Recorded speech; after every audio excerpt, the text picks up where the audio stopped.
O presidente dos Estados Unidos, Donald Trump, anunciou hoje que vai aumentar a tarifa global para 15% após a Suprema Corte barrar ontem o tarifaço. Antes, o republicano havia dito que a cobrança seria de 10%.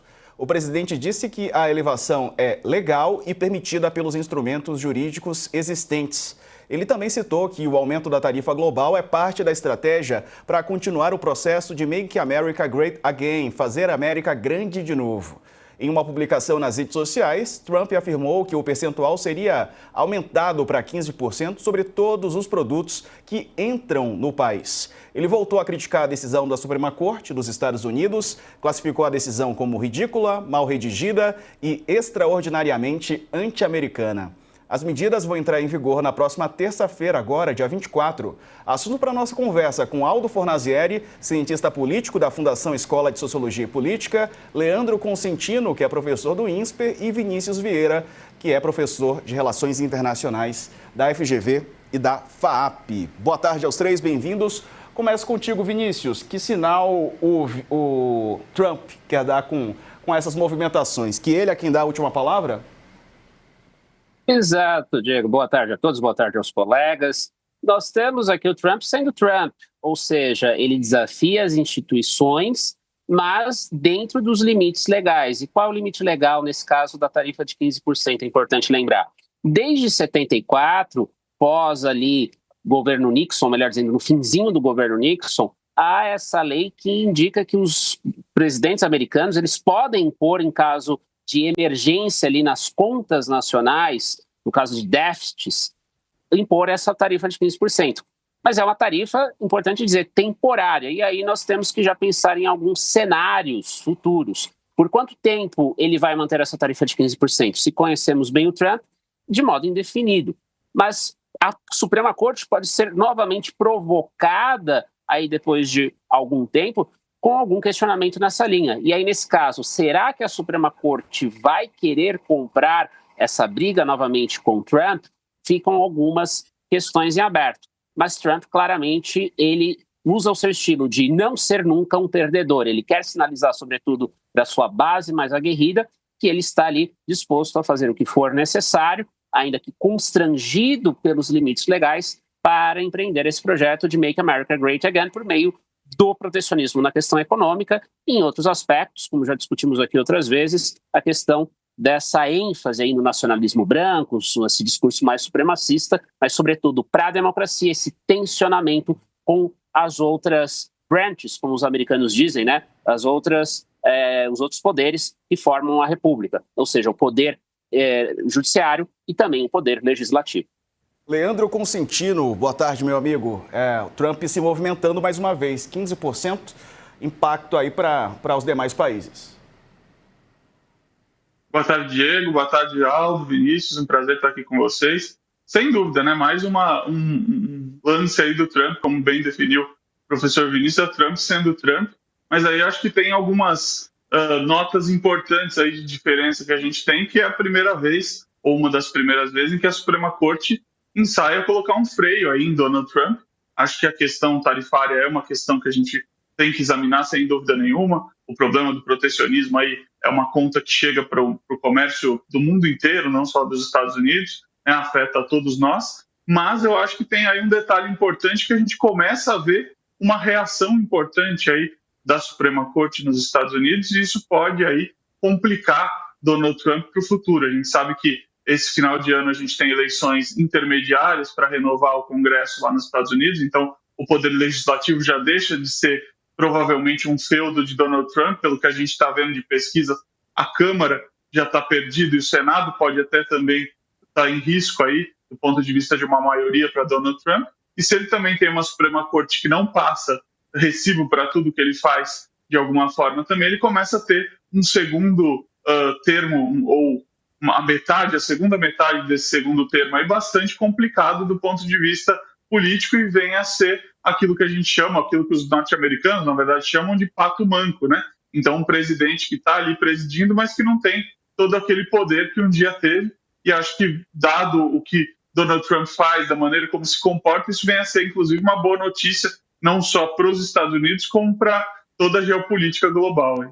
Professor Aldo Fornazieri, e a sua avaliação? Boa tarde. Boa tarde, Diego, Leandro e Vinícius. Bom, é mais uma atitude que gera incerteza, imprevisibilidade e confusão. Quer dizer, esse é o cenário que você vislumbra em termos globais, né? Porque o comércio é um ato de longo prazo, é um tipo de atividade que requer uma estabilidade de longo prazo. No entanto, quer dizer, o Trump instabilizou tudo desde o ano passado.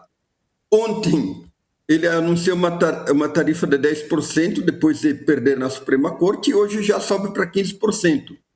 E esse tipo de mecanismo, ao contrário do tarifaço anterior, ele é por tempo determinado, se eu não me engano, são 150 dias. Depois, para continuar, terá que ter o aval do Congresso. Então, não é um cenário fácil para o Trump, não só porque ele sofreu a contestação da Suprema Corte, mas ele também perdeu ali em torno das questões da mobilização popular que ocorreu em contestação ao ICE, né?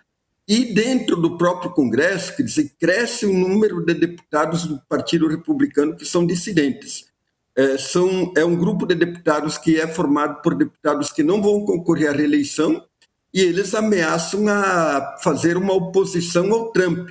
Então, ele pode perder a maioria na Câmara dos Deputados antes das eleições de meio de mandato, se esse grupo se consolidar e vier a votar contra as medidas do Trump. Então, quer dizer, qual que é o cenário para esse ano do ponto de vista da governabilidade?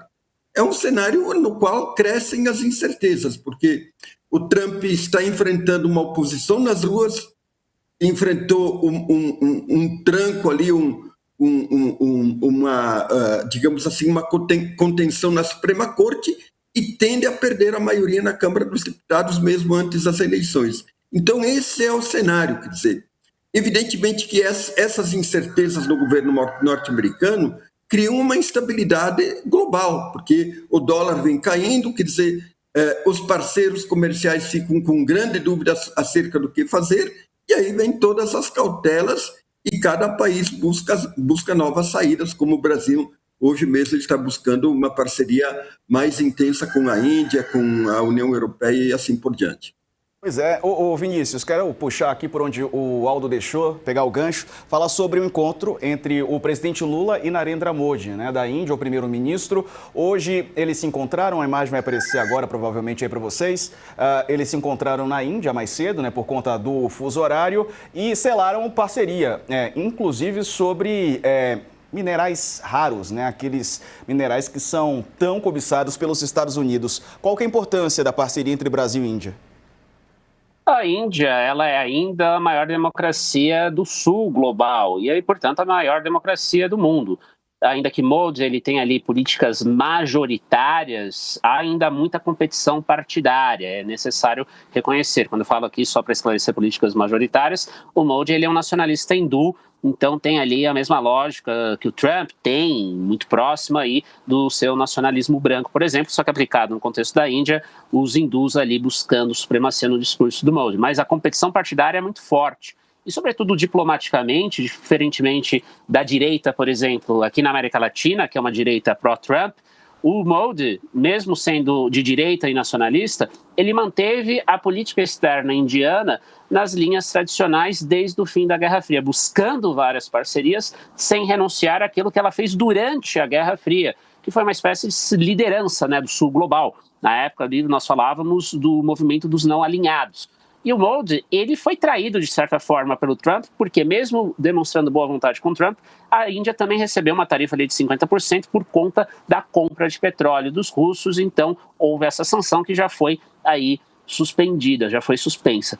Então, quando o Lula ele visita o Modi e fala aí de metais raros, também é uma sinalização de que o Brasil pode confiar na Índia, ou busca uma confiança na Índia como uma espécie de parceiro tecnológico, que é mais difícil com o norte global, em que nós temos ainda uma relação mais assimétrica. A Índia é uma parceira histórica em negociações comerciais, por exemplo, em questões diplomáticas, então isso pode fazer com que nós tenhamos mais, vamos dizer, horizontalidade.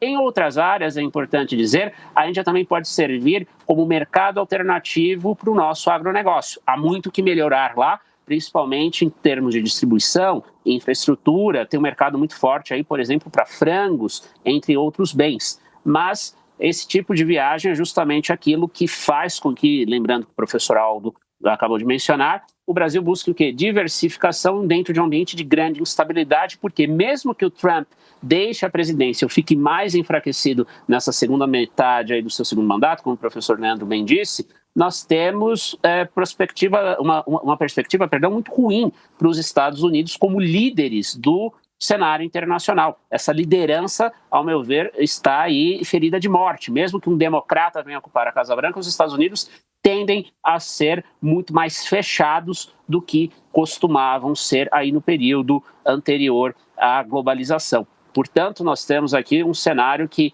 diversificar parcerias é fundamental e a Índia, mais do que talvez a China, até pela questão de ser uma democracia, de fato, emerge como o nosso principal parceiro no sul global.